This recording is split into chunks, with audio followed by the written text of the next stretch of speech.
अस्सलाम वालेकुम वरहमतुल्लाहि वबरकातुहू। वालेकुम अस्सलाम वरहमतुल्लाहि वबरकातुहू। कैसे हैं सब? अल्हम्दुलिल्लाह। अल्लाह ताला आपको नेकी वाली, तकवा वाली, सेहत वाली ज़िंदगी अता फरमाए आमीन और आपको दुनिया आखिरत में कामयाब करे।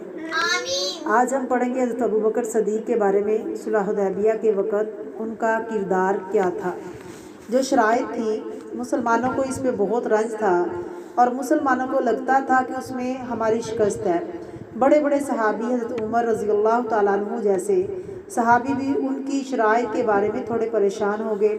हज़रत अबू बकर सदीक़ रज़ियल्लाहु ताला अन्हु के पास आए और उन शराइत के बारे में कहा कि आपकी क्या राय है। तो उन्होंने कहा, हजूर सल्लल्लाहु अलैहि वसल्लम अल्लाह के हुक्म से बोलते हैं, जो कुछ वो कहते हैं उनकी अताअत करो। हमें भी चाहिए कि आप सल्लल्लाहु अलैहि वसल्लम की सुन्नतों की अताअत करें, आपकी सुन्नतों की पैरवी करें। कुछ लोग कुरान पाक को मानते हैं और हदीस को नहीं मानते। उनके लिए पैगाम है कि वो हदीस को भी लाजमी फॉलो करें। अस्सलामु अलैकुम रहमतुल्लाहि व बरकातुहू।